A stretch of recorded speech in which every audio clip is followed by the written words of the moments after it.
بسم اللہ الرحمن الرحیم وَلَقَدْ يَسَّرْنَا الْقُرْآنَ لِلذِّكْرِ فَهَلْ مِن مُدَّكِرٍ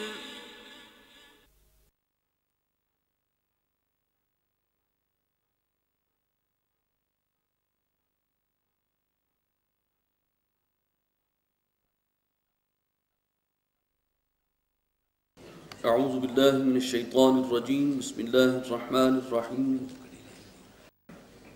الرحمن علم القرآن خلق الانسان علمہ البیان صدق اللہ العظیم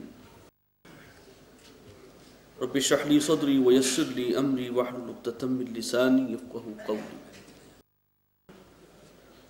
سورہ رحمان اور اس کے بعد سورہ واقعہ یہ جڑواں صورتیں ہیں۔ دونوں صورتوں میں جنت اور دوزخ کے حالات اور خاص طور پر جنتوں کی نعمتوں کا ذکر بہت تفصیل کے ساتھ ہے۔ سورہ رحمان کے شروع میں قرآن مجید کی عظمت اور اس کے حوالے سے انسانوں کو متوجہ کیا گیا ہے خاص بات کی طرف، اور سورہ واقعہ کے آخری رکوع میں قرآن مجید کا جو موضوع ہے وہ زیر بحث آیا۔ تو یہ ایک ریسیپروکل نسبت بھی ہے ان دونوں صورتوں میں۔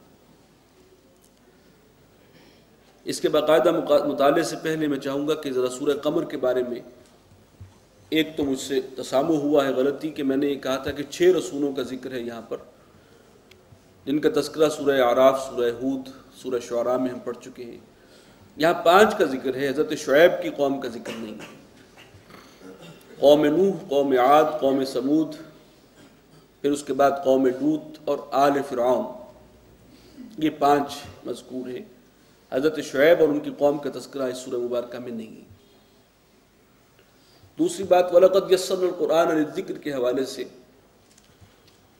کہ جب اللہ تعالیٰ فرما رہے ہیں کہ ہم نے اس قرآن کو بہت آسان بنا دیا ذکر کے اعتبار سے، نصیحت حاصل کرنے کے اعتبار سے، اس کا اصل میسج اور مورل لیسن نخس کرنے کے اعتبار سے، تو یہ اصل میں ہمارے لیے بھی ایک سوچنے کا مقام ہے کہ اتنی عربی تو ہمیں پڑھنی چاہیے، کچھ وقت عربی زبان سیکھنے پر بھی ہم لگائیں۔ اگر ہم نے 16 20 سال جو ہیں وہ دنیاوی تعلیم کے حصول میں صرف کیے ہیں اور پروفیشنل ایجوکیشن بھی حاصل کی ہے اور غیر ملکی زبانیں بھی سیکھی ہیں، تو یہ قرآن کی زبان اور یہ عربی جو ابھی بھی ایک زندہ زبان ہے، اور قرآن مجید کی بدولت ہی یہ زندہ زبان ہے، اور اب تو پوری دنیا میں بھی جو معروف زبانیں ہیں ان میں لیڈنگ زبانوں میں یہ بھی سمجھی جاتی ہے۔ اس کو ہم سیکھنے کے لیے کچھ وقت نہیں لگا سکتے، حالانکہ جو اصل جو تذکیر کا پہلو ہے، اگر انسان اس قابل ہو جائے کہ قرآن کو پڑھتے ہوئے اس کا مفہوم سمجھ رہا ہو اور پھر وہ نماز میں قرآن پڑھے، تو وہ پھر اصل اثر تو پھر اس وقت قرآن کا جو ہے محسوس ہوتا ہے۔ جسے اقبال نے کہا تھا کہ تیرے ضمیر پہ جب تک نہ ہو نزول کتاب، گرہ کشا ہے نہ راضی نہ صاحب کشاف۔ اور جسے اللہ توفیق دے اور وہ رات کے آخری پہر وہ قرآن کو پڑھے نوافل میں، تو وہ سب سے زیادہ ہے مؤثر قرآن کے اس فیض کو حاصل کرنے کا۔ بسم اللہ الرحمن الرحیم۔ الرحمن علم القرآن، رحمان وہ ہے کہ جس نے قرآن سکھایا۔ خلق الانسان، اسی نے پیدا کیا انسان کو۔ علمہ البیان، اور انسان کو سکھایا بات کرنا، یعنی قوت گویائی، نطق کی صلاحیت اللہ نے اس کو عطا فرمائی۔ یہ 4 آیات ہیں، ان میں جو ان کا میسج ہے وہ اصل کیا ہے؟ اللہ کے تمام ناموں میں سب سے پیارا، ہمارے اعتبار سے سب سے دل فریب نام رحمان ہے۔ اس کی صفت رحمت کی ہمیں سب سے زیادہ ضرورت ہے، اور رحمت اپنی ہیجانی شان میں جو ہے وہ جب ہوتی ہے تو اس کے لیے یہ لفظ رحمان ہے۔ تو اس کی رحمت کا سب سے بڑا مظہر یہ ہے کہ اس نے قرآن سکھایا ہے۔ یہ قرآن مجید علم القرآن، یہ قرآن کی جو تعلیم اس نے دی ہے اور نوع انسانی پر یہ جو اپنا فضل فرمایا ہے، یہ اس کی رحمت کا سب سے بڑا مظہر۔ پھر خلق الانسان، انسان کو پیدا کیا۔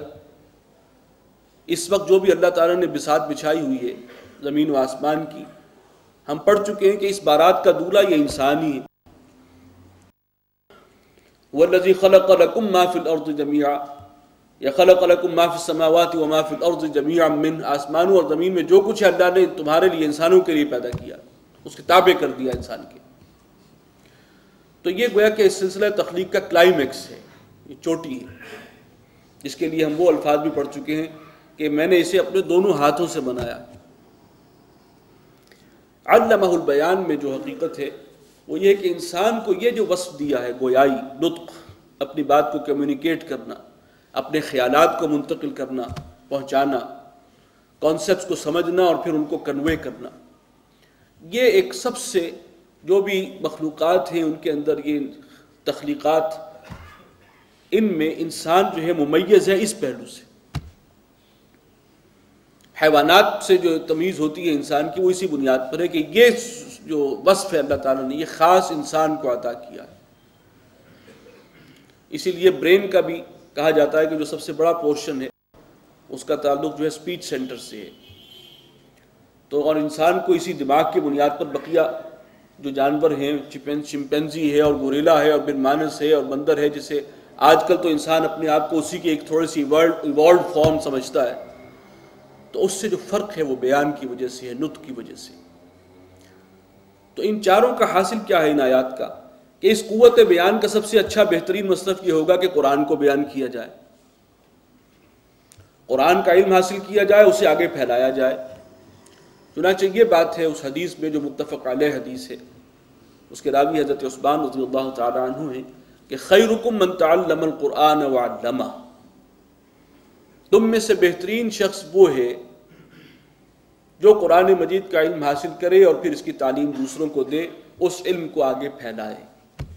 یہ بہترین مصرف ہے انسان کی اس قوت گویائی کا، اور ایسا شخص حضور صلی اللہ علیہ وسلم نے اسے قرار دیا کہ تمام مسلمانوں میں بہترین شخص وہ ہے جو یہ کام کر رہا ہو۔ الشمس والقمر بحسبان، سورج اور چاند جو ہیں وہ گردش کرتے ہیں ایک حساب سے۔ والنجم والشجر یسجدان، اور ستارے اور درخت یہ بھی مشغول ہیں سجدے میں، یہ سجدہ ریز ہوتے ہیں اللہ کے سامنے۔ والسماء رفعها، اور آسمان کو اس نے بلند کیا۔ ووضع المیزان، اور اس میں رکھ دیا ہے میزان یعنی ترازو۔ ترازو سے مراد بہت سی باتیں کہی گئی، لیکن یہ جو ایک بیلنس ہے اس کائنات میں، ان کروں کے درمیان، یہ جو اجرام فلکی ہیں، اجرام سماوی ہیں، یہ ایک بیلنس ہے، یہ ایک میزان ہے جو کائنات کے اندر رکھتی ہے۔ اللہ تطغوا فی المیزان، کہ تم بھی زیادتی نہ کرو، تجاوز نہ کرو میزان کے معاملے میں۔ یعنی یہ سارا کائنات کا نظام چل رہا ہے اس عدل، توازن، بیلنس پر، تو انسان بھی جو ہے وہ عدم توازن کا معاملہ نہ کرے، وہ بھی ایک بیلنس پر قائم رہے، اپنے جائز حقوق اس پر قناعت کرے، دوسروں کے حقوق پر ڈاکہ نہ ڈالے، دوسروں کو غصب نہ کرے ان کے حق۔ تو یہ سارا نظام تبھی صحیح رہے گا جب وہ بیلنس اور عدل اور انصاف جو ہے وہ ہر سطح پر ہو۔ وَأَقِيمُوا الْوَزْنَ بِالْقِسْطِ، اور ٹھیک تولو ترازو کو پورے انصاف کے ساتھ۔ وَلَا تُخْسِرُوا الْمِيزَانَ، اور وزن میں کمی نہ کرو، ڈنڈی نہ مارو۔ وَالْأَرْضَ وَضَعَهَا لِلْأَنَامِ، اور زمین کو اس نے بچھا دیا ہے خلق کے لیے۔ انام کہتے ہیں جانور، جاندار جتنے بھی ہیں ان کے لیے زمین کو پھیلا دیا۔ ان جانداروں میں جہاں تمام جانور ہیں اور انسان ہیں اور ساتھ ہی پھر جنات بھی، وہ بھی زمین کی مخلوق ہے بنیادی طور پر۔ فیہا فاکہۃ والنخل ذات الاکمام، اس زمین میں پھل اور میوے ہیں اور کھجوریں ہیں جن کے میووں پر جو ہے وہ غلاف چڑھا ہوا ہوتا ہے۔ والحب ذو العصف والریحان، اور اس میں وہ اناج بھی ہے کہ جس کے ساتھ بھوسی ہوتی ہے، وہ بران جسے کہتے ہیں۔ والریحان، اور اسی زمین کی نباتات میں خوشبودار پھول بھی ہیں۔ فَبِأَيِّ آلَاءِ رَبِّكُمَا تُكَذِّبَانِ، تو پھر اے جنوں اور انسانوں تم اپنے رب کی کن کن نعمتوں کو جھٹلاؤ گے۔